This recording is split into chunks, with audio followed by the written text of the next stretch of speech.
Please turn once again in your Bibles with me, please, to 1 Peter chapter 2 and verse 24. మొదటి పేతురు పత్రిక 2వ అధ్యాయం 24వ వచనాన్ని మరొకసారి మనం చదువుకుందాం.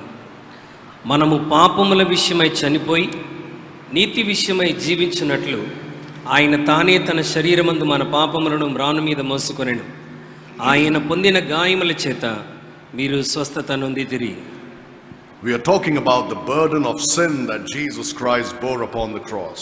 ప్రభు అయినటువంటి యేసుక్రీస్తు కల్వరి శిలువలో మనందరి పాపముల భారమును మోసెనని మనం మాట్లాడుతున్నాం. We have seen that when he went to the cross to bear our sins, ఆయన శిలువ మీదకి మన పాపములను మోయటానికి వెళ్ళినప్పుడు he bore our sins alone.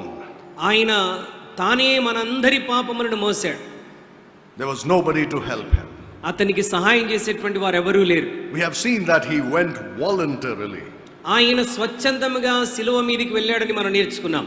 And we have seen that he went for everybody without any exclusions. ఆయన ఎటువంటి తారతమ్యం లేకుండా ఆయన అందరి కొరకు కల్వరి శిలువలో మన పాపములను మోయటానికి వెళ్ళాడు.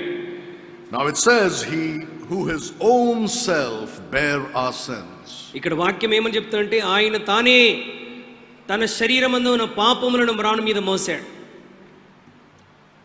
Now think about the person who bore our sins. మన పాపములను మోసినటువంటి ఆ వ్యక్తిని గురించి మనం ఒకసారి ఆలోచన చేద్దాం. This man took upon himself the sins of the whole world. ఈ వ్యక్తి లోకంలోని మనుషులందరి పాపములను తన మీద మోసుకున్నాడు. Did he deserve it? ఆయన అలా మోయటానికి ఆవశ్యకత ఏమైనా ఉందంటారా? He didn't deserve it. ఆయన మోయాల్సినటువంటి అవసరత లేనే లేదండి. Because he was not a sinner like you and me. ఆయన నీవలే నావలే ఆయన పాపం చేసినటువంటి వ్యక్తి కాదు. He didn't deserve to suffer. ఆయన శ్రమ పొందటానికి అసలు అర్హతే లేనటువంటి వాడు. We have seen how he bore physical pain and emotional pain and spiritual pain upon the cross. అతను కల్వరి శిలువలో శరీర సంబంధమైనటువంటి భావోద్వేగమైన ఆత్మ సంబంధమైన బాధను ఎలా అనుభవించాడో మనం నేర్చుకున్నాం. We have seen that the spiritual pain of separation from the Father was far greater than any physical or emotional pain he could endure. ఆయన అనుభవించినటువంటి బాధలన్నిట్లో కూడా తన తండ్రి అయిన దేవుని నుండి ఎడబాటును పొందటం అనేటువంటి ఆత్మ సంబంధమైన బాధ వర్ణనాతీతమైనటువంటిది. That's because he was made sin for us. అది ఎందుకంటే ఆయన మన కొరకు పాపముగా మార్చబడ్డాడు కాబట్టి. Because he bore our sins upon the cross. ఆయన మనందరి పాపములను మ్రాను మీద మోసాడు కాబట్టి. So he did not deserve it. ఆయన ఆ పాప భారాన్ని మోయవలసినటువంటి అవసరత ఆయనకు లేదు. Because we are talking about none other than the sinless Son of God. మనం ఎవరి గురించి మాట్లాడుతుంటామండి? పాపము లేని దేవుని కుమారుడైన యేసుక్రీస్తుని గురించి మాట్లాడుతున్నాం. We are talking about the second person of the Holy Trinity. మరి త్రిత్వములో ఉన్నటువంటి రెండవ వ్యక్తి, పరిశుద్ధుడైన రెండవ వ్యక్తిని గురించి మనం మాట్లాడుతున్నాం. We are talking about Jehovah in the flesh. మరి యెహోవా దేవుడే శరీర సంబంధిగా భూమి మీదకి దిగి వచ్చినటువంటి సందర్భాన్ని మనం మాట్లాడుతున్నాం. We are talking about him. మనం ఆయనని గురించి మాట్లాడుతున్నాం. Not any ordinary man. ఏ సాధారణమైనటువంటి వ్యక్తి గురించి మనం మాట్లాడలేదు. And he it is who bore our sins. ఆయన తానే తన శరీరమందు మన పాపములన్నిటినీ మోసాడు. Now there is a familiar passage I'm sure to you that I want you to turn to. మరి మీకు బాగా సుపరిచితమైనటువంటి ఒక వాక్య భాగాన్ని నేను మీకు చూపించాలని ఆశపడుతున్నాను. Look at 2 Corinthians chapter 5 and verse 21. 2 కొరింథీ 5వ అధ్యాయం 21వ వచనాన్ని దేవుని వాక్యాన్ని మనం చదువుదాం. ఎందుకనగా మనం ఆయన యందు దేవుని నీతి అగునట్లు పాపం ఎరుగని ఆయనను మన కోసము పాపముగా చేసెను. It says about the Lord Jesus Christ that he knew no sin. ఆయన పాపం ఎరుగని వాడు అని దేవుని వాక్యం ఇక్కడ సెలవిస్తుంది. What does that mean? అంటే దాని అర్థం ఏంటి? Does that mean he didn't know what sin is? అంటే పాపం అంటే ఏంటో ఆయనకు తెలియదని అర్థమా? He knew no sin. ఆయనలో పాపం అనేటువంటిది లేదు. It does not mean that he does not know what sin is. అంటే దీని అర్థము పాపం అంటే ఏమిటో ఆయనకు తెలియదు అన్నటువంటి విషయం కాదు. He knew what sin was when he was in heaven. ఆయన పరలోకంలో ఉన్నప్పుడే పాపం అంటే ఏంటో ఆయన ఎరిగినటువంటి వాడు. Because Lucifer rebelled against him in heaven.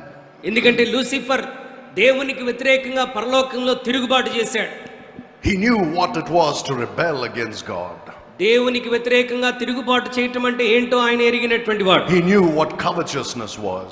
మరి ఈ దురాశ అంటే ఏంటో ఆయన ఎరిగినటువంటి వాడు. He saw it in Lucifer. అది లూసిఫర్ జీవితంలో దేవుడు చూశాడు. So he knew what sin was. కాబట్టి పాపం అంటే ఏంటో ఆయనకు తెలుసు. He knew what sin was because he saw when Adam and Eve sinned against him. ఆదాము అవ్వలు తనకు వ్యతిరేకంగా పాపము చేశారు గనుక అసలు ఆ పాపం అంటే ఏంటో ఆయనకు తెలుసు. He knew what disobedience to God's word was.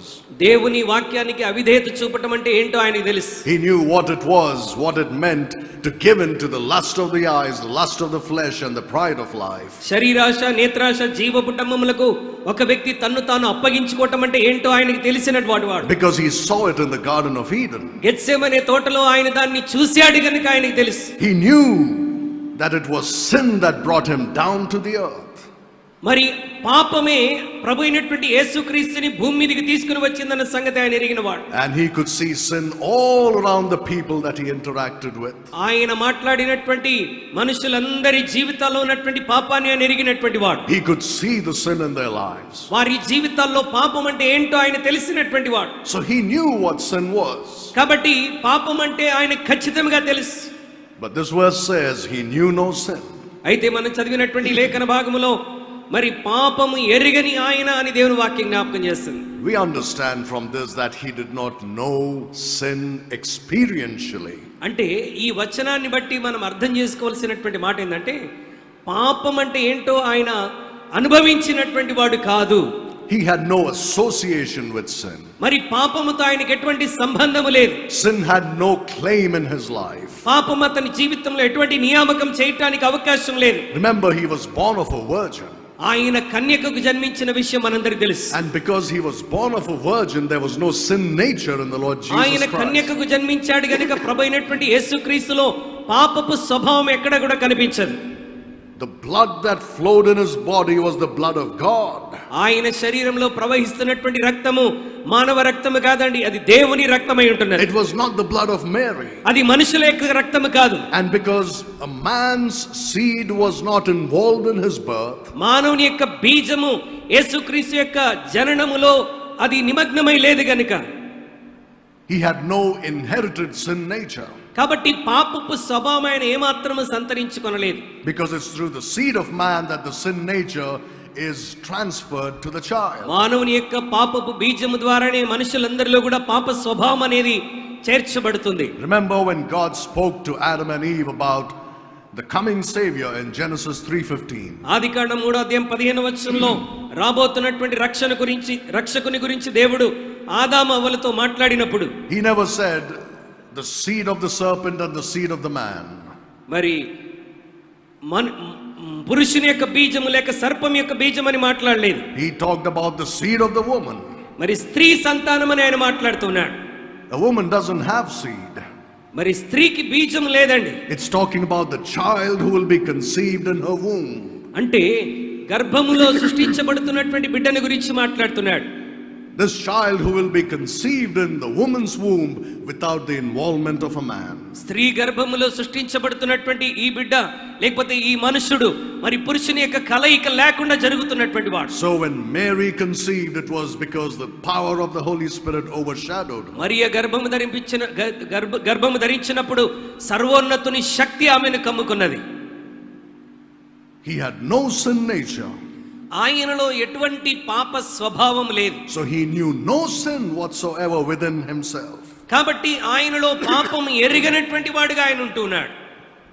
It was this sinless Son of God పాపం ఎరుగని ఈ మనుష్య కుమారుడు who bore our sins upon the cross for us. మన పాపములన్నిటినీ ఆయన కల్వరి శిలువలో మోసాడు. Now think about this. దీని గురించి ఆలోచించాడు. He knew no sin. ఆయన పాపం ఎరుగని వాడు. That means he had no experience of sin. అంటే పాపపు అనుభవం లేనటువంటి వాడు ప్రభువైనటువంటి యేసుక్రీస్తు. Such a person was made sin for us. అలాంటి పాపం ఎరుగని వ్యక్తి మనందరి కొరకు పాపముగా చేయబడ్డాడు. How did this happen? ఇది ఎలాగ జరిగింది? It happened by imputation. Just like the righteousness of Christ is imputed to us. అంటే యేసుక్రీస్తు ప్రభువారి నీతి మనకు ఎలాగో ఆపాదించబడిందో ఆయనకు కూడా పాపం అలాగా ఆపాదించబడింది. Your sins and mine were imputed to him. నా పాపములన్నీ కూడా ఆయన మీద ఆపాదించబడ్డాయి. The pure sinless Son of God మరి పాపము లేని నీతిమంతుడైనటువంటి దేవుని కుమారుడు turned into sin. పాపముగా మార్చబడ్డాడు.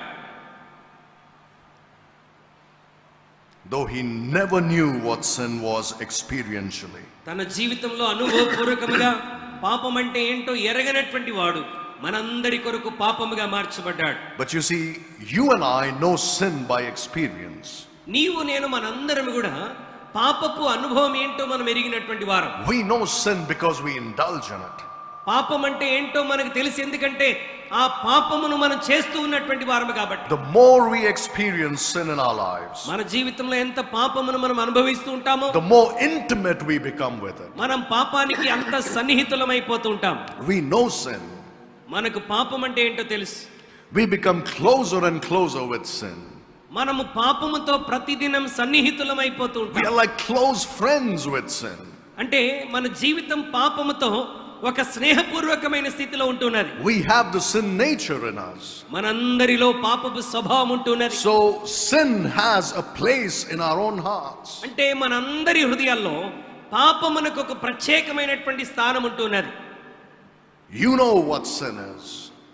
నీకు తెలుసు పాపం అంటే ఏంటో. Christ didn't know it. క్రీస్తుకి పాపము ఎరగనటువంటి వాడు. We know it intimately. మనము సన్నిహితముగా పాపం అంటే ఏంటో ఎరిగిన వారం. We know it experientially. అనుభవపూర్వకముగా మనం దాన్ని ఎరిగినటువంటి We వారం. have even loved it fondly. మనం దానిని ప్రేమించినటువంటి వారు. But he had absolutely no association with sin. అయితే ప్రభు అయినటువంటి యేసుక్రీస్తుకి పాపముతో ఎటువంటి సహవాసము లేదండి. Many of us know by sad experience మనలో చాలా మందికి విచారకరమైనటువంటి అనుభవం ఉంటూ ఉన్నది. that the closer we get to sin, మనం పాపానికి ఎంత సన్నిహితులమవుతామో the stronger the bond becomes between you and your sin. అంటే నీలో నీకు ఆ బంధం అనేటువంటిది చాలా అధికముగా అయిపోతుంది. And the harder it becomes to get rid of it. ఆ పాపము నుండి బయటపడటం అనేటువంటిది చాలా కష్టతరంగా ఉంటుంది. That's why we must refuse this friendship with sin right at the beginning. కాబట్టి పాపముతో స్నేహం అనేటువంటి దాన్ని ఆరంభంలో నేను తీసివేయాలి. We must refuse to become intimate with it. పాపముతో సన్నిహితం అవటానికి మనం తిరస్కరించాలి. If you start playing with it ఒకవేళ పాపముతో నువ్వు చెలగాటమాడితే and you think you will not get burned, మరి నీవు దాని వలన ఎటువంటి నష్టాన్ని పొందవని నీవు అనుకోగలిగితే you are deceiving yourself. నిన్ను నీవే మోసపుచ్చుకుంటున్నావు. Experiencing sin will never let you go unscathed.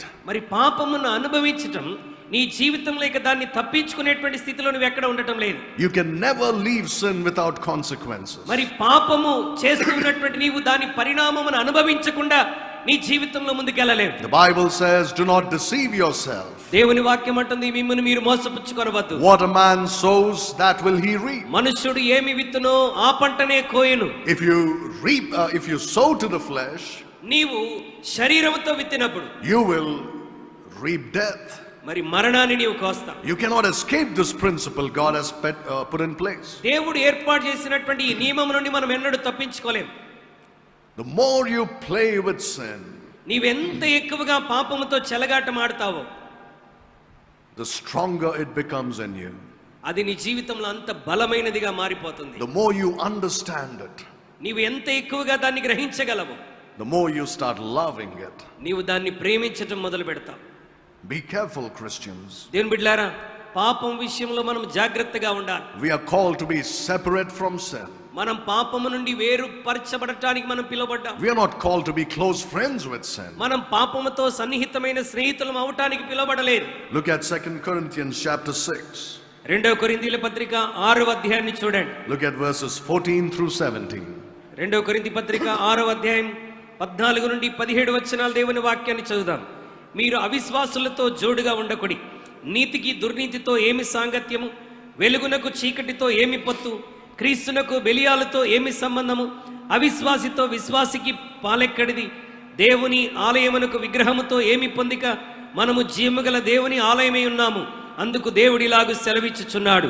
What fellowship hath righteousness with unrighteousness? నీతికి మరి అవినీతితో ఏమి సాంగత్యం? You are righteousness in Christ. మనం యేసుక్రీస్తులో నీతిమంతులమై ఉన్నాం. What business do you have to meddle with sin? అయితే లోకముతో పాపముతో కలుసుకోవడానికి నీకు ఏమి సంబంధం? What communion hath light with darkness? అంటే మరి వెలుగుకు చీకటితో ఏమి పొత్తానంటున్నాడు. You are light in the Lord. దేవుని సన్నిధిలో మనం వెలుగైనటువంటి వారం. What communion or fellowship do you have with sin? ఏ విధమైనటువంటి సహవాసమును చీకటితో కలిగి ఉన్నాం? What concord doth Christ have with Belial? క్రీస్తునకు బెలియాలుకు ఏమి సంబంధం? What part had the believer with the infidel? అవిశ్వాసితో విశ్వాసికి పాలెక్కడిది? What agreement had the temple of God with idols? దేవుని ఆలయమునకు విగ్రహముతో ఏమి పొందిక? We have absolutely nothing to do with sin because the Lord has severed our connection with it.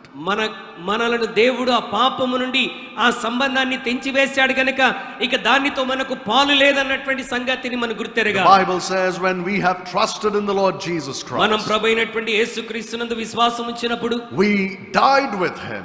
మనము ఆయనతో కూడా చనిపోయాం. We died to sin.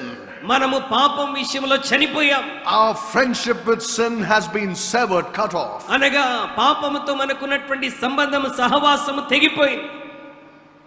But still we find ourselves sometimes going back into friendship with these beggarly elements of the world. ఈ విషయాన్ని గ్రహించినప్పటికీ అనేక సార్లు మరి ఈ పాపపు సంబంధంలోనికి దిగజారిపోవడానికి మనం ప్రయత్నం చేస్తుంటాం. How is it that we go back into the bondage that Christ has made us free from? యేసుక్రీస్తు ప్రభువారు ఏ బంధకంలో నుండి బానిసత్వం నుండి మనం బయటికి నడిపించాడో మరలా అదే బానిసత్వపు జీవితంలోనికి వెళ్తే ఎంత భయంకరంగా ఉంటుందో ఆలోచించాడు. God wants us to hate sin.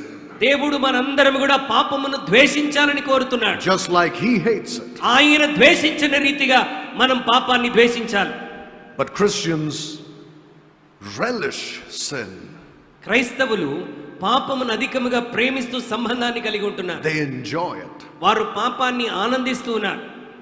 నా మైక్ మారుస్తారు. You know what they think? వారు ఏమని ఆలోచిస్తున్నారు తెలుసా? They think, oh, I don't have to go into the depths of sin. నేను పాపపు యొక్క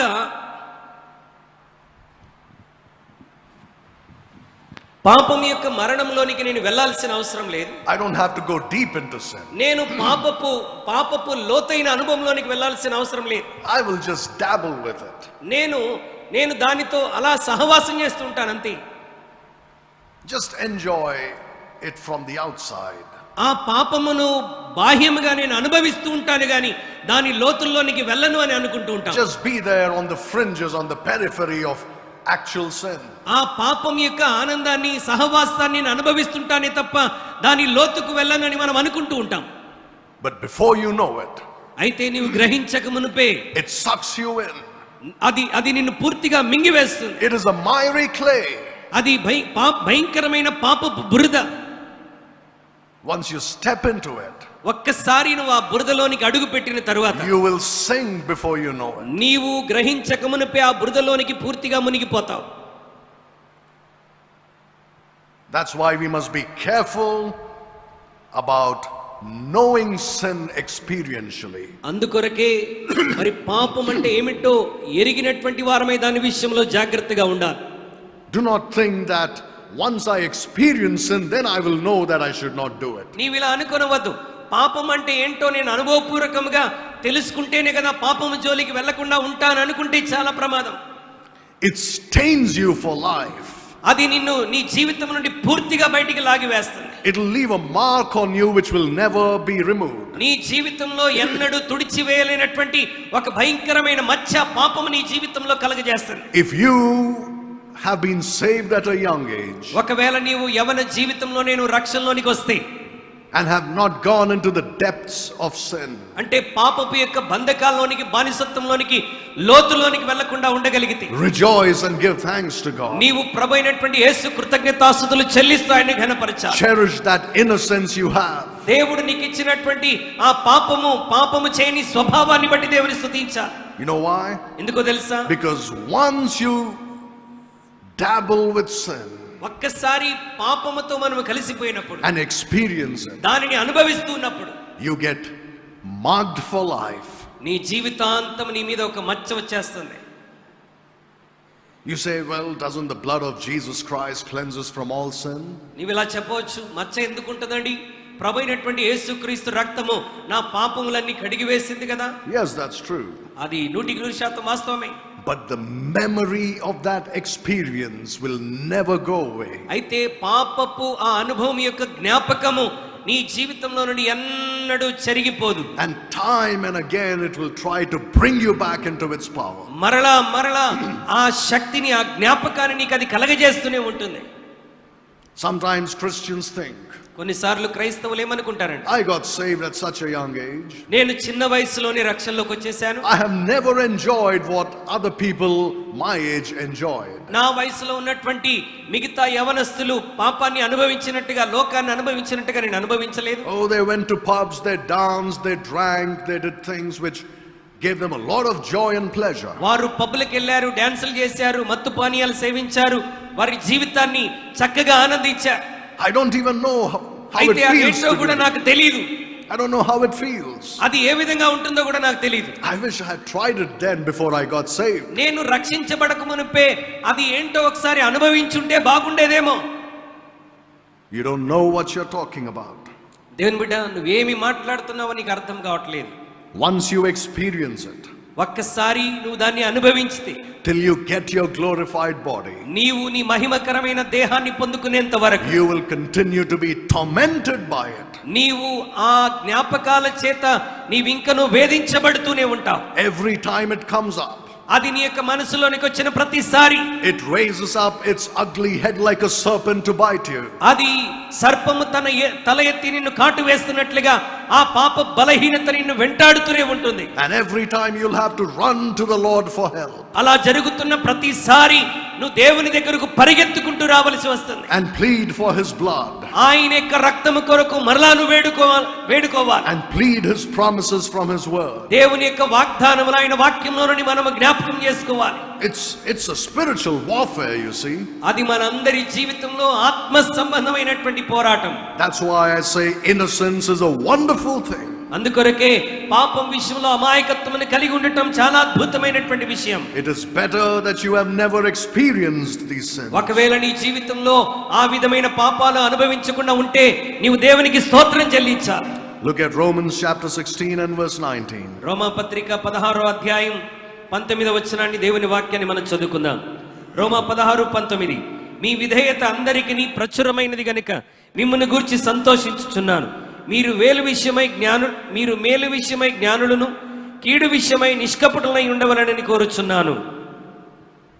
I would have you to be wise unto that which is good and simple concerning evil. మీరు మేలు విషయమై జ్ఞానులను, కీడు విషయమై నిష్కపటులై ఉండవలనని కోరుచున్నాను. In other words, we must be innocent concerning evil. మరొకసారి మాట్లాడాలంటే పాపం విషయంలో, దుష్టత్వం విషయంలో మనం అమాయకులమును, నిష్కపటులమై ఉండాలి. We need to know all the evil that exists in the world. లోకంలో ఉనికిలో ఉన్నటువంటి ఆ దుష్టత్వమునంతటిని తెలుసుకోవాల్సినటువంటి అవసరం మనకు లేదు. We don't need to understand how sin works. పాపము ఏ విధంగా పనిచేస్తుందో అనుభవపూర్వకంగా తెలుసుకోవాల్సినటువంటి అవసరం నీ జీవితంలో లేదు. We don't even need to know all the forms in which sin exists. పాపము ఏ విధమైనటువంటి మార్గాల్లో ఉనికిలో ఉన్నదో దాన్ని గ్రహించాల్సినటువంటి అవసరం నీ జీవితంలో లేదు. Be innocent. నీవు అమాయకుడుగా, నిష్కపటబడి ఉండాలి. Some Christians think I need to know everything about sin. కొంతమంది క్రైస్తవులు ఏమనుకుంటారంటే, నేను పాపాన్ని జయించాలంటే పాపాన్ని గురించి పూర్తిగా అనుభవ జ్ఞానం కలిగి ఉండాలనుకుంటారు. I must know about all the evil in this world. లోకంలో ఉన్నటువంటి దుష్టత్వం అంతటిని నేను తెలుసుకొని ఉండాలి. No, you don't. అలా చేయాల్సిన అవసరం లేదండి. God wants you to be innocent. దేవుడు నీవు ఆ దుష్టత్వం విషయంలో, పాపం విషయంలో అమాయకుడివై, నిష్కపటుడై ఉండాలని కోరుతున్నాడు. Jesus Christ was innocent. యేసుక్రీస్తు ప్రభువారు పాపం ఎరిగని వాడిగా ఉన్నాడు. He knew no sin. ఆయన పాపపు అనుభవ జ్ఞానం లేదు. You and I, we made him into sin because of our sins. మన పాపములను బట్టి మనం ఆయనను పాపముగా చేశాం. But he knew no sin. అయితే ఆయన పాపం ఎరిగని వాడు. Now he has delivered us from sin. ఇప్పుడు ఆయన మనందరినీ పాపం నుండి విమోచించాడు. And he doesn't want us to sit and experiment with sin. కాబట్టి ఇప్పుడు మనం పాపాన్ని అనుభవపూర్వకంగా తెలుసుకోవాలని ఆయన కోరట్లేదు. You know what Christians do? క్రైస్తవులు ఏం చేస్తారు తెలుసా? Let me see how far I can go with the sin without getting hurt. నేను మరి నష్టపోకుండా, గాయపరచబడకుండా ఈ పాపంలో ఎంతవరకు వెళ్ళగలనో వెళ్ళి ప్రయత్నిస్తానని అనుకుంటుంటారు. It's such a dangerous thing to do. దేవుని బిడ్డలారా, అది చాలా ప్రమాదకరమైనటువంటిది. Would you play with a poisonous serpent? విషపూరితమైనటువంటి సర్పముతోనూ ఆటలాడతావా? Will you see how far you can go before it bites you? ఆ సర్పము దగ్గరికి నేను ఎంత సన్నిహితంగా వెళ్ళగలనో చూస్తానని ఆలోచిస్తావా? It is faster than you are. అది నీకంటే వేగముగా ఉంటుంది. And it strikes at a speed which is unbelievable, really. దాని యొక్క పరిణామం మరి నమ్మశక్యము కానిదిగా ఉంటుంది. Before you know it, నీవు గ్రహించక ముందే it strikes you. అది నిన్ను కాటు వేస్తుంది. Do not fool around with sin. పాపం విషయంలో మనం మోసపోయేటువంటి వారంగా ఉండకూడదు. God says, be innocent. దేవుడు అంటున్నాడు, నిష్కపటులమై మనం ఉండాలి. This world is full of sin. ఈ లోకమంతా పాపముతో నిండి ఉన్నది. But that doesn't mean you must know it in all its forms and workings. లోకం పాపంతో నిండి ఉన్నది గనుక ఆ పాపం అంటే ఏంటో నేను పూర్తిగా అనుభవ జ్ఞానంతో తెలుసుకోవాలని ఆలోచించటం తప్పు. Look at what it says in 2 Peter chapter 2 and verse 24. రెండవ పేతురు 2వ అధ్యాయం 24వ వచనం ఏమి సెలవిస్తున్నదో ఒకసారి చూడండి. Sorry, verse 14. 2:14. Yes. 2వ అధ్యాయం 14వ వచనం, రెండవ పేతురు, వ్యభిచారిని చూచి ఆశించుచు పాపము మానలేని కన్నులు గలవారును అస్థిరులైన వారి మనస్సులను మరలు కొల్పుచు లోభిత్వమందు సాధకము చేయబడిన హృదయం గలవారును శాపగ్రస్తులై ఉండి. You see that a heart they have exercised with covetousness. వారికి ఉన్నటువంటి హృదయము ఆ దురాశను లేకపోతే ఆ పాపపు మనస్సును సాధన చేస్తూ ఉన్నది. They exercise to become stronger in their sins. వారు వారి పాపములో స్థిరులై ఉండటానికి దానిని వారు సాధన చేస్తూ ఉంటారు. So they become closer and closer to sin. అలా చేయటం ద్వారా పాపానికి దినదినము సన్నిహితులైపోతున్నారు. Stronger and stronger in sin. పాపములో ఇంకా బలవంతులైపోతున్నారు. He wants us to stay away as far as possible. దేవుని బిడ్డలమైన మనం పాపానికి ఎంత దూరముగా ఉండాలో అంత దూరంగా ఉండాలని దేవుడు కోరుతున్నాడు. It's best to leave it alone. అంటే దానిని మనం పూర్తిగా విడిచిపెట్టాలి. Don't even try to understand it. దానిని గురించి అర్థం చేసుకోవడానికి కూడా మనం ప్రయత్నం చేయకూడదు. You don't need to understand it. నీవు పాపాన్ని అర్థం చేసుకోవాల్సిన అవసరం లేదు. Remember what Paul says writing to the Philippians? అపోస్తలుడైన పౌలు ఫిలిప్పీలకు రాస్తూ ఏమని చెప్పాడో తెలుసా? Think on things which are good and pure and holy and righteous. మరి ఏవి పవిత్రమైనవో, ఏవి రమ్యమైనవో, ఏవి ఖ్యాతి గలవో వాటి మీద ధ్యానం ఉంచండి. Don't try to understand sin. పాపాన్ని అర్థం చేసుకోవడానికి ప్రయత్నించాల్సిన అవసరం లేదు. Be innocent concerning evil. పాపం విషయంలో నిష్కపటులమై ఉండాలని దేవుడు కోరుతున్నాడు. Look at Revelation chapter 2 and verse 24. ప్రకటన గ్రంథం 2వ అధ్యాయం 24వ వచనాన్ని దయచేసి చూడండి. ప్రకటన గ్రంథం 2వ అధ్యాయం 24వ వచనం, అయితే తుయతైరలో కడమ వారిన మీతో అనగా ఈ బోధను అంగీకరింపక సాతాను యొక్క గూఢమైన సంగతులను ఎరుగమని చెప్పుకొని వారందరితో నేను చెప్పుచున్నదేమనగా మీ పైని మరి ఏ భారమును పెట్టను. In Thyatira there were many who did not go into the depths of Satan. తుయతైరలో అనేక మంది సాతాను యొక్క గూఢమైన సంగతులను ఎరగని స్థితిలో ఉన్నవారు చాలా మంది ఉన్నారు. And God is appreciating them for that. దేవుడు వారికి ఉన్నటువంటి ఆ స్థితిని బట్టి వారిని అభినందిస్తున్నాడు. Now you take for example movies nowadays. ఉదాహరణకి నేటి దినాల్లో ఉన్నటువంటి సినిమాలు మనం చూసినట్లయితే What do they show you? ఆ సినిమాల్లో ఏమి చూపెడతారు? A graphic description of sin. పాపమును గురించి ఒక మరి గ్రాఫిక్స్ వాళ్ళు చూపెడుతూ ఉంటారు. Right, a detailed description of sin. పాపాన్ని గురించి చాలా విపులముగా ఆ చూసేటువంటి వారికి తెలియజేస్తూ Or ఉంటారు. rather a detailed depiction of sin. అంటే పాపం యొక్క స్థితిని చాలా భయంకరంగా చూపెడుతూ ఉంటారు. So that you can see clearly with your eyes how it would be to do this particular sin. ఆ ప్రత్యేకమైనటువంటి పాపము చేస్తే ఏ విధంగా ఉంటుందో నీ కళ్ళతో చూస్తూ దాన్ని ఆలోచించుకుంటూ ఉంటాం. Think about murder. మరి హత్యను గురించి ఒకవేళ ఆలోచన చేస్తే they glorify it in movies.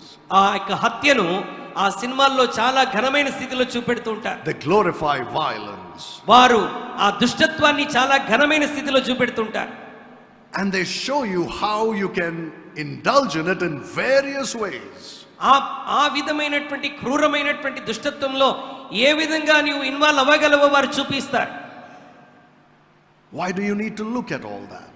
వాటన్నిటినీ చూడాల్సినటువంటి అవసరత ఏముంది? You say entertainment. అయితే మనమేమంటామంటే జస్ట్ ఆహ్లాదం కొరకు నేను చూస్తున్నాను.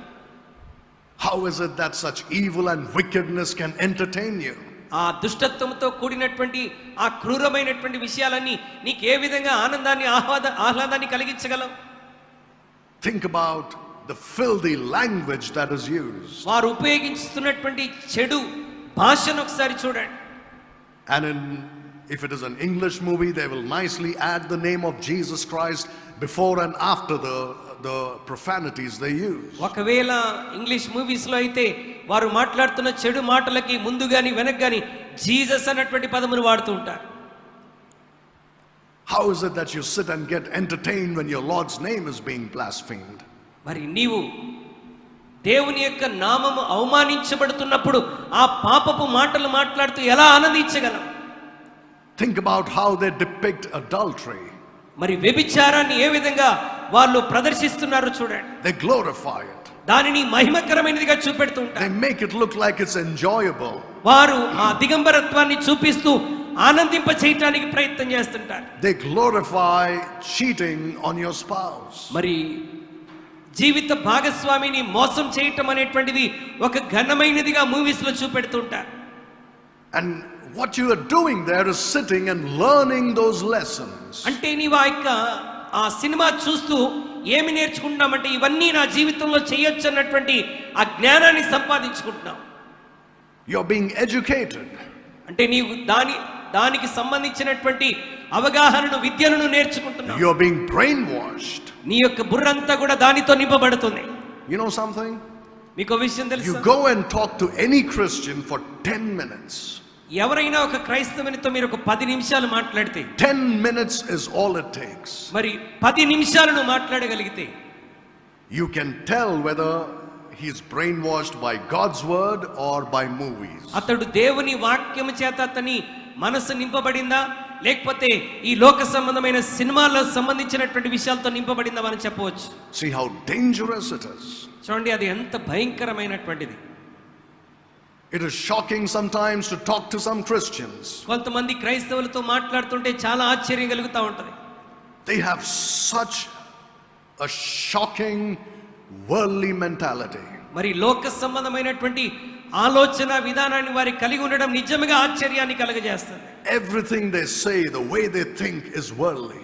వారు మాట్లాడే విధానం, చూసే విధానం, ప్రవర్తించే విధానం అన్ని లోక సంబంధమైనవి. The decisions they make are based on what they have learned on television or movies. వారు తీసుకునేటువంటి నిర్ణయాలన్నీ కూడా టీవీల్లో సినిమాల్లో చూసినటువంటి వాటి మీద ఆధారపడి ఉంటాయి. I have even seen this among Christians. ఇది క్రైస్తవుల జీవితాల్లో నేను చూశాను. That they react to certain situations in their lives వారి జీవితంలో ఎదుర్కొనేటువంటి కొన్ని పరిస్థితుల్లో ఏ విధంగా స్పందిస్తారంటే exactly like how you see in movies. ఆ మూవీస్ లో ఎలాగైతే చూస్తారో అదే విధంగా వారి జీవితాల్లో పరిస్థితులకు స్పందిస్తూ ఉంటారు. Including the dialogues.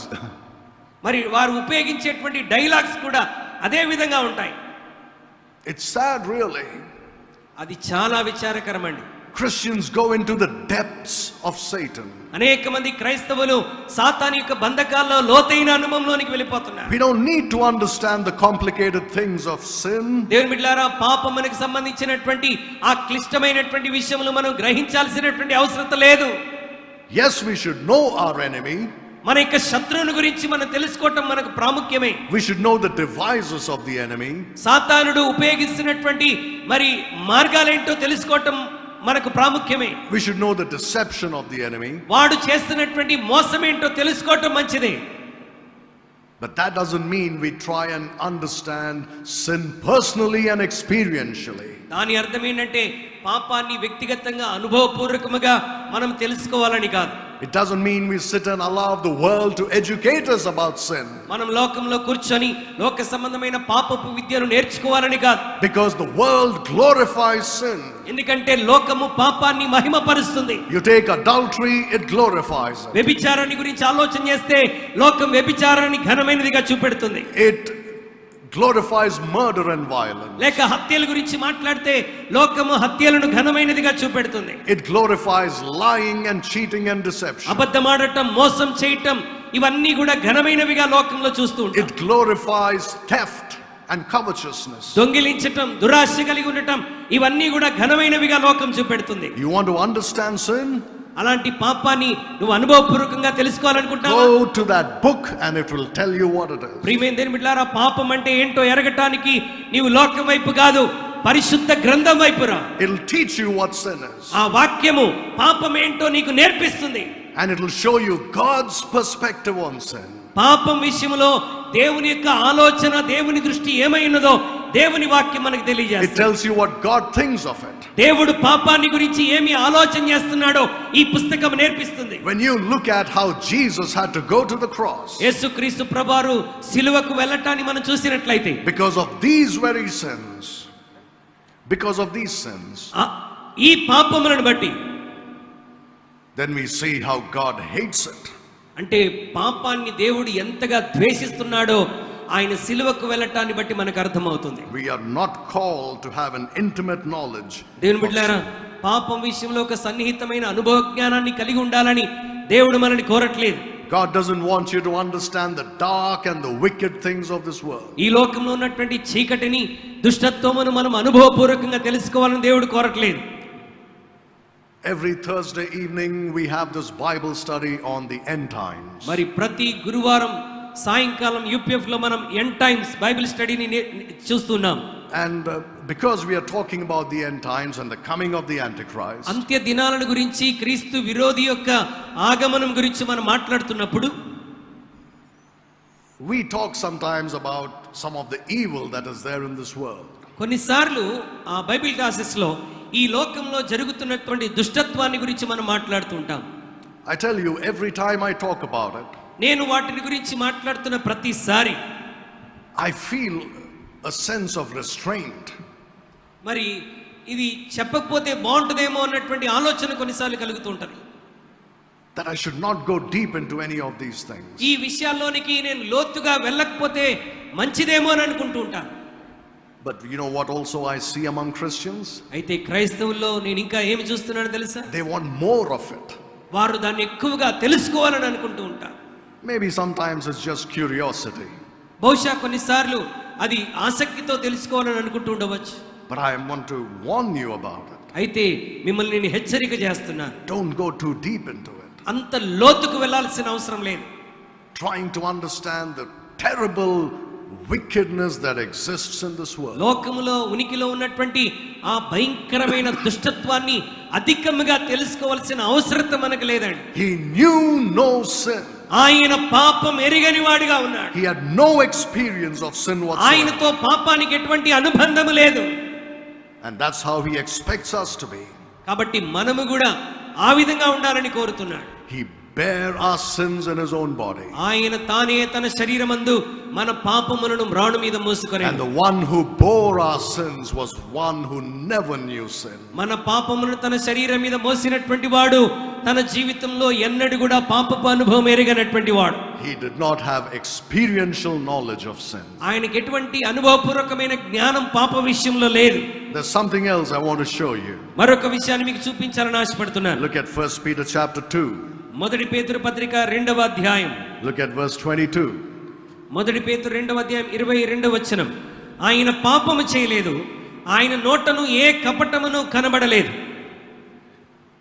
Not only did he not know sin, ఆయన పాపమును ఎరగనటువంటి వాడు మాత్రమే కాదు గాని, but he did know sin. ఆయన ఏ పాపము చేయలేదు. You see, he did not have the sin nature in him. అంటే ఆయనలో పాపపు స్వభావం లేదండి. And he never experienced sin. ఆయన పాపాన్ని ఎప్పుడు కూడా అనుభవించలేదు. But that's not all. అంత మాత్రమే కాదు, He never did any sin. ఆయన ఏ పాపమును చేయలేదు. Neither was guile found in his mouth. ఆయన నోటను ఏ కపటము కూడా కనబడలేదు. That he never spoke one word which was inappropriate in his whole life. అంటే పాపపు సంబంధమైన లోక సంబంధమైనటువంటి ఒక్క మాటైనను ఆయన నోట రాలేదు. Not one unnecessary word. అనవసరమైన ఒక్క మాట కూడా యేసయ్య నోట ఈ భూమి మీద రాలేదు. Not one deceptive word. కనీసం ఒక్క మోసపూరితమైనటువంటి ఒక్క కపటపు మాటైనను ఆయన నోటి గుండా రాలేదు. He did no sin whatsoever. ఆయన ఏ పాపమును చేయలేదు. He never committed a sin in thoughts in his mind. ఆయన ఆలోచన విధానంలో కూడా ఏ పాపము ఎరగనటువంటి వాడు. He never sinned in his heart. ఆయన హృదయంలో ఏ పాపపు ఆలోచన లేదు. He never sinned with his mouth, as we have said. ఇందాక మనం మాట్లాడుకున్నట్టుగా ఆయన నోట ఏ పాపపు కపటపు మాట అయినను లేదు. He never sinned with his hands or with his feet. ఆయన చేతులతో కాళ్ళతో ఏ పాపమును తాను చేయనటువంటి He వాడు. never sinned with his eyes. ఆయన తన కన్నులతో ఏ పాపమును చూడలేదు. He was a perfect sinless man. ఆయన పరిపూర్ణమైన పాపము లేని మనుష్యుడిగా భూమి మీద ఉన్నాడు. Now think about this. దీని గురించి ఆలోచించాడు. He could have sinned if he wanted to. ఆయన కావాలంటే పాపము చేసి ఉండవచ్చు. If he had chosen to. ఆయన ఒకవేళ దాన్ని ఎంపిక చేసుకుని ఉంటే. He had a perfect human nature.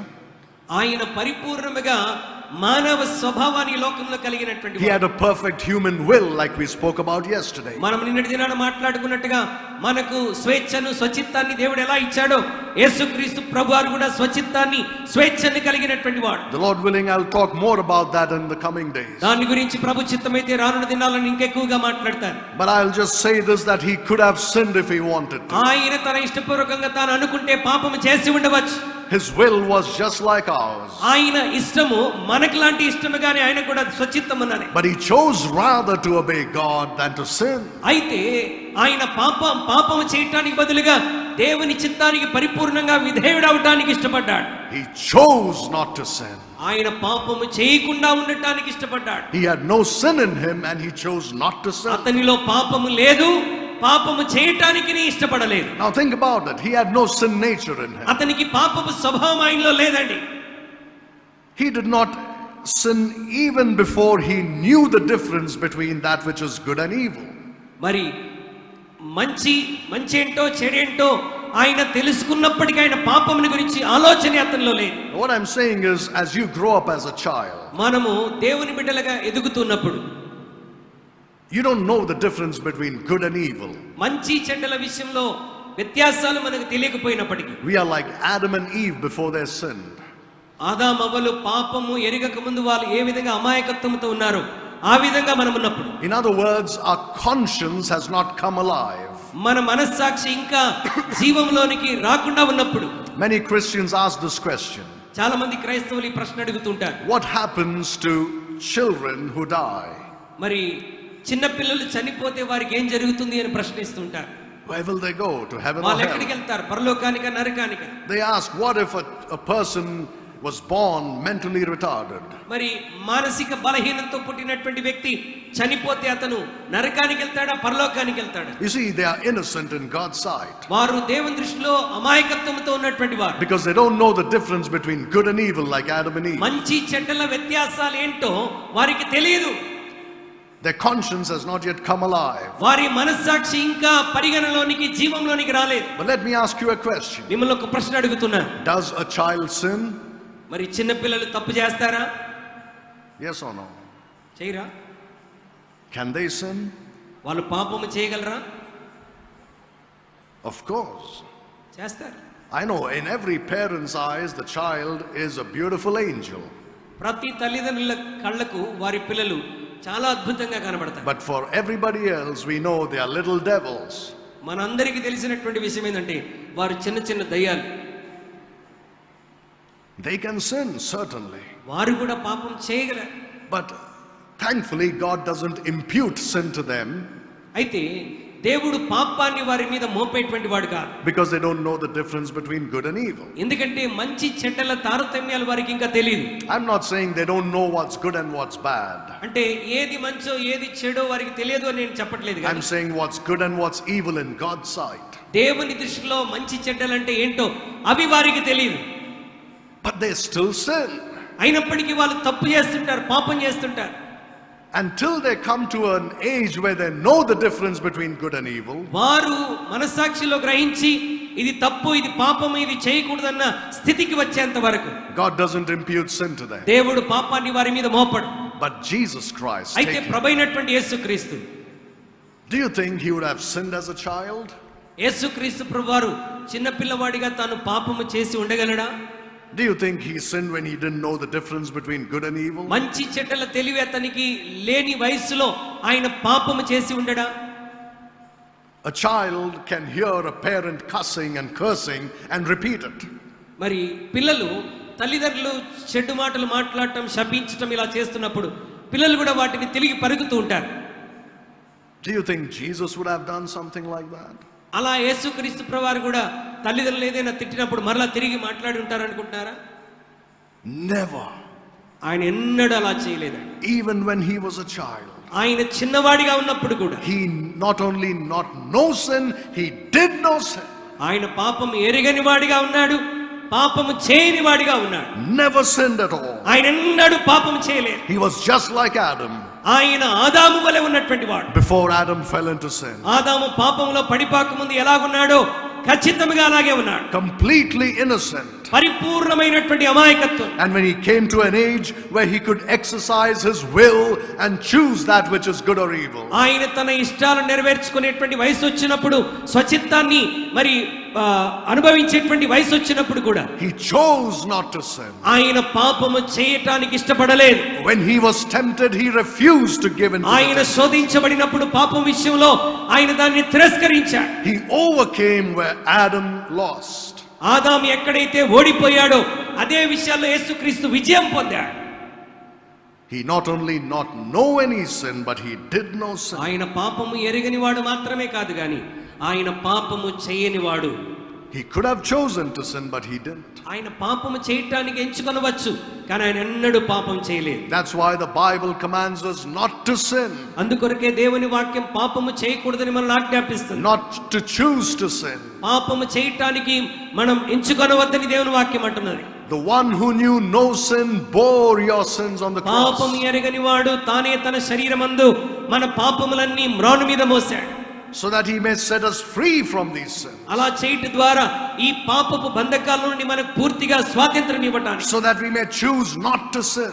అలా జరుగుట ద్వారా ఇకెన్నడూ పాపము చేయటానికి మనం ఇష్టపడకుండా ఉండాలని Every part of his body was wounded for our తన transgression. శరీరంలోని ప్రతి భాగము కూడా మన అతిక్రమములను బట్టి గాయపరచబడింది. So that the sins we commit in the body may be borne by him. అనగా మన శరీరంతో మనం చేసే పాపములన్నీ కూడా ఆయన శరీరం మీద మోసి ఆయన తన శరీరాల అవయవాలన్నింటిలో గాయపరచబడ్డాడు. Because of the sins we commit in our bodies. మనము మన శరీరంతో చేసిన పాపముల కొరకు. Look at Psalm 4:4. I'm going to take you through a few verses very quickly. కొన్ని వచనాలు కూడా మిమ్మల్ని త్వరగా తీసుకెళ్లాలని ఇష్టపడుతున్నాను. Look at Psalm 4 verse 4. 4వ కీర్తన 4వ వచనం. భయము నొంది పాపము చేయకుడి, మీరు పడకల మీద ఉండగా మీ హృదయంలో ధ్యానము చేసుకుని ఊరకుండుడి. Do not sin in your heart. మీ హృదయంలో పాపం చేయవద్దు. The Bible says our hearts are desperately wicked. మన హృదయంలో దుష్టత్వం ఉన్నదని దేవుని వాక్యం జ్ఞాపకం చేస్తున్నది. Jesus said out of the heart comes out adulteries and fornications and murders. ఒకని హృదయంలో నుండి ఈ విధమైనటువంటి వ్యభిచారపు ఆలోచనలు, జారత్వపు ఆలోచనలు వస్తుంటాయని ప్రభు చెప్పాడు. The Bible says keep your heart with all diligence. మరి దేవుని వాక్యం అంటుంది మీ హృదయమును జాగ్రత్తగా కాపాడుకొనుడని దేవుని వాక్యం For అంటుంది. out of it are the issues of life. ఎందుకంటే హృదయంలో నుండి లోక సంబంధమైనటువంటి క్రియలు బయటికి వస్తూ ఉంటాయి. Be careful to keep your heart in tune with God's word. నీ హృదయమును దేవుని వాక్యముతో నింపుకోవడానికి జాగ్రత్త కలిగి ఉండుడని దేవుని వాక్యం సెలవిస్తుంది. David said, thy word have I hid in my heart that I might not sin against thee. నేను పాపము చేయకున్నట్లు దేవా నా హృదయంలో నీ వాక్యమును దాచుకొని ఉన్నానని దావీదు అంటున్నాడు. Stand in awe and sin not. మరి దేవుని వాక్యంతో నిలబడి పాపము చేయకుండా ఉండాలి. Christian, I can never encourage you enough to spend time with this book. దేవుని బిడ్డలారా, మరొకసారి మరలా మిమ్మల్ని అందరినీ ప్రోత్సహిస్తున్న చాలినంత సమయాన్ని ఈ పుస్తకంతో మీరు గడపాలి. Let your heart be filled with God's word. మీ హృదయం అంతా కూడా దేవుని వాక్యముతో నిండి ఉండునుగాక. The Bible says, let the word of Christ dwell in you richly in all wisdom. దేవుని వాక్యం దేవుని యొక్క వాక్యము మరి గొప్పగా మీ హృదయంలో నివసించి ఉండునుగాక అని ప్రభు అంటున్నాడు. Colossians 3:16. కొలస్సీయులకు రాసిన పత్రిక 3:16. Be careful about your heart. నీ హృదయాన్ని గురించి జాగ్రత్త కలిగి ఉండు. Out of it are the issues of life. ఎందుకంటే నీ హృదయంలో నుండే అనేకమైనటువంటి దుష్టత్వం బయటికి వస్తూ ఉన్నది. Look at Titus chapter 1 verse 15. తీతుకు రాసిన పత్రిక 1:15 దయచేసి చూడండి. పవిత్రులకు అన్నీ పవిత్రములే గాని అపవిత్రులకును అవిశ్వాసులకును ఏది పవిత్రము కాదు. వారి మనస్సును వారి మనస్సాక్షియు అపవిత్రపరచబడి ఉన్నది. Their mind and their conscience is defiled. వారి మనస్సు వారి మనస్సాక్షి అపవిత్రపరచబడి ఉన్నాయి. Do not sin with your mind. మీ కన్నులతో పాపము చేయవద్దు. With the mind. నీ మనస్సులో కూడా నీవు పాపము చేయకూడదు. Christians think as long as I do not physically commit sin, it's all right to think about it. చాలా మంది దేవుని బిడ్డలు ఏమనుకుంటారంటే, నేను శరీరముతో పాపము చేయనంత వరకు మనసులో ఆలోచించినా తప్పు లేదులే అనుకుంటారు. Be careful. జాగ్రత్తగా ఉండాలి. The Bible has so much to talk about the mind. పరిశుద్ధ గ్రంథమైనటువంటి బైబిల్ మనస్సును గురించి చాలా విషయాలు మాట్లాడుతుంది. Your mind is a battlefield. నీ మనసే ఒక యుద్ధ రంగం. And the devil tries to keep getting at it. సాతానుడు నీ మనసులోనే ఎక్కువగా పని చేయడానికి ప్రయత్నిస్తాడు. Paul said, with my mind I serve the law of God. నా మనసుతో నేను దేవుని సేవిస్తానని పౌలు అంటున్నాడు. But I find in me another law, the law of sin. మరి నాలో పాప నియమం ఉన్నదని నాకు తెలుసు. And it tries to bring me into subjection. అది నన్ను తన స్వాధీనంలోనికి తెచ్చుకోవడానికి ఎంతగానో ప్రయత్నిస్తున్నది. Christians engage in what is called daydreaming. క్రైస్తవులు మరి పగటి కలలు కనేటువంటి స్థితిలో ఉంటున్నారు. They think it's an innocent way of entertaining themselves. మరి నన్ను నేను ఆనందంతో నింపుకోవడానికి ఇది ఒక అమాయకత్వమైనటువంటి విషయం అని అనుకుంటూ ఉంటారు. They sit down and enjoy thinking about how they could fulfill their desires and fantasies. వారు కూర్చొని వారి హృదయంలో మనసులో ఆలోచన చేస్తుంటారు, ఇది ఏ విధంగా ఆనందించగలను, ఇది ఎలా చేయగలనని పాపపు విషయాల గురించి ఆలోచిస్తూ ఉంటారు. They say, I'm not doing it physically, I'm only thinking about it. వాళ్ళు ఏమని చెప్తారంటే, అయ్యా నేను మనసులో ఆలోచిస్తున్నానే తప్ప వాటిని శరీరంతో చేయట్లేదు కదా, అది ఎలా పాపం అవుతుంది అని అంటారు. Your mind is defiled. నీ మనస్సు పాడైపోయి ఉన్నది. And then your conscience gets defiled. నీ మనస్సాక్షి కూడా అపవిత్రపరచబడుతున్నది. And then your fellowship with Jesus Christ is broken. అలా జరుగుతుండడం ద్వారా ప్రభువైనటువంటి యేసుక్రీస్తుతో నీ సహవాసం తెగిపోతుంది. Because if you think sinful thoughts, ఎందుకంటే నీ మనసులో పాపపు ఆలోచనలు వచ్చినప్పుడు you grieve the Holy Spirit. నీవు పరిశుద్ధాత్మను దుఃఖపరుస్తున్నావు. And that will break your fellowship with Jesus Christ. అది తప్పకుండా ప్రభువైనటువంటి యేసుక్రీస్తు నీకున్నటువంటి సహవాసాన్ని పాడు చేస్తుంది. The mind is very important. మనసు చాలా ప్రాముఖ్యమైనటువంటిది. You know what Peter says? పేతురు ఏమని చెప్తున్నాడు తెలుసా? Gird up the loins of your mind.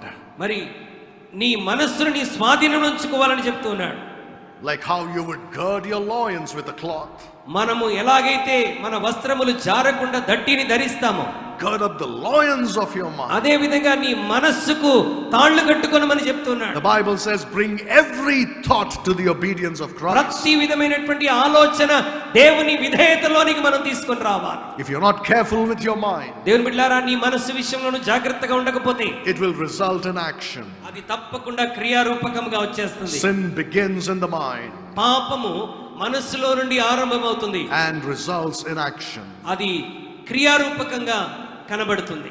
Do not sin with your heart, do not sin with your mind. నీ మనసుతోను మనస్సాక్షితోను నీవు పాపము చేయకూడదు. Look at Psalm 39 verse 1.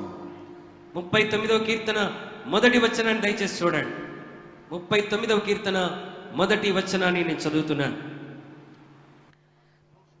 నా నాలుకతో పాపము చేయకుండానట్లు నా మార్గమును జాగ్రత్తగా చూచుకొందును. భక్తిహీనుడు నా ఎదుట ఉన్నప్పుడు నా నోటికి Chikkam ఉంచుకొందును అనుకొంటిని. He says he doesn't want to sin with his tongue. ఇక్కడ కీర్తనాకారుడు అంటున్నాడు, నా నాలుకతో నేను పాపము చేయటానికి ఇష్టపడటం లేదు. The Bible says the tongue is a world of fire. మరి నాలుక అగ్ని అయి ఉన్నదని దేవుని వాక్యం అంటుంది. It is set on fire with fire from hell. మరి అది పాపపు ప్రపంచమై ఉన్నది నాలుకని దేవుని వాక్యం అంటున్నది. You can control anything, but you cannot control a నీవు tongue. దేనినైనా సాగు చేయగలవు, స్వాధీనపరచుకునేవు గాని నాలుకను స్వాధీనపరచుకోలేవు. That's what the Bible says. Bible ఆ విధంగా మాట్లాడుతున్నది. And the Bible says God is going to ask an account for every idle word that we దేవుని speak. వాక్యం అంటుంది మనం మాట్లాడే ప్రతి వ్యర్థమైన మాటల గురించి దేవుని సన్నిధిలో మనం ఒక దేనైనా లెక్క అప్పగించవలసిన వారమై ఉన్నాం. Christians are good in so many other areas of their lives. చాలా మంది క్రైస్తవులు వారి జీవితాల్లో అనేక విషయాల్లో చాలా అద్భుతంగా ఉంటారు. But when it comes to controlling their tongue, they fail. కానీ వారి నాలుకను స్వాధీనపరచుకునే విషయంలో అనేకులు విఫలమైపోతున్నారు. An unbridled tongue always leads to sin. ఈ నరము లేని నాలుక, స్వాధీనపరచుకునే నాలుక ఎల్లప్పుడూ నిన్ను పాపంలోనికి లాగుతుంది. A sinful heart, పాపపు హృదయం, a sinful mind, పాపపు మనస్సు, a sinful tongue. పాపపు నాలుక, These defile us. ఇవి మనల్ని అపవిత్రతలోనికి నడిపిస్తాయి. The Bible says he did no sin. దేవుని వాక్యం అంటుంది ఆయన పాపం ఎరుగని వాడు. He knew no sin, he did no sin. ఆయన పాపం ఎరుగని వాడు, పాపము చేయలేని వాడు. It is he who bore our sins upon the cross. పాపం ఎరుగని వాడు, పాపము చేయని వాడు మన పాపములన్నిటినీ తన శరీరంలో మ్రాను మీద మోసాడు. So that we may be delivered from sins. ఆయన సిలువ మోసి మనందరం పాపం నుండి విమోచించబడాలని, That we may have victory over sin. మనం పాపం మీద విజయం పొందుకోవాలని, That we may live a holy life. మనము పరిశుద్ధమైన పవిత్రమైన జీవితం A జీవించాలి. life that honors and glorifies Jesus Christ. అలాగు చేయటి ద్వారా ప్రభువైనటువంటి యేసుక్రీస్తును మహిమపరచాలి. It's not easy. అదంత సులభమైనది కాదు. I'm not saying that you're going to walk out of this auditorium and go back as angels. నీవు ఇక ఈ వాక్యం విన్న తర్వాత ఈ మందిరం నుండి బయటికి వెళ్ళగానే ఓ గొప్పగా నువ్వు ఉంటావని నేను చెప్పట్లేదు. It takes tears and sweat and blood and toil. ఈ విధమైన విజయంలోనికి పాపం మీద జయం పొందుకోవడానికి కన్నీరు, మన ప్రయాస, మన చెమట, మన రక్తం అన్ని అవసరమై ఉన్నాయి. We must resist unto blood, the Bible says, against sin. మనము దానికి వ్యతిరేకంగా మనం పోరాడవలసిన వారమై ఉన్నాం. It's a spiritual battle. ఇది ఆత్మ సంబంధమైనటువంటి యుద్ధం. Thank God our captain, the Lord Jesus Christ, goes before us. మన సైన్యాధిపతి మన ప్రభు అయినటువంటి యేసుక్రీస్తు ఈ పోరాటంలో మన ముందు వెళ్తూ ఉన్నాడు. He strengthens us. ఆయన మనల్ని బలపరుస్తాడు. He upholds us. ఆయన మనకు సహాయం చేస్తాడు. He has already done everything that needs to be done. మనము జయించడానికి చేయవలసిన కార్యములన్నీ యేసుక్రీస్తు ఎప్పుడో చేసేశాడు. Now what we have to do is go to him మనము చేయవలసిన పని ఏంటంటే మనం ఆయన చెంతకు రావాలి. and be strengthened to fight against these things. వీటితో పోరాడడానికి మనల్ని మనం ప్రభు సన్నిధిలో బలపరుచుకోవాలి. Brethren, the cross is about sin, dealing with sin. దేవుని బిడ్డలారా, సిలువ అంటే ఏంటంటే పాపముతో పోరాడేటువంటిది. We cannot talk about the cross without talking about sin. మరి పాపమును గురించి మాట్లాడకుండా సిలువను గురించి మనం మాట్లాడుకోలేము. We always talk about the love that sent the Savior to the cross. Calvary సిలువలో యేసుక్రీస్తు ప్రభువు చూపించినటువంటి ఆ ప్రేమను గురించి మనం ఎల్లప్పుడూ But మాట్లాడతాం. we fail to think about our sins that nailed him to that cross. మనము ఈ విషయాన్ని ఆలోచించట్లో విఫలమైపోతాం. ఏంటంటే మన పాపములే కదా ఆయనను సిలువ వరకు తీసుకొని వెళ్ళాయి. He bare our sins in his own body. మన పాపములన్నీ తానే తన శరీరమందు మోసాడు. The one who did no sin.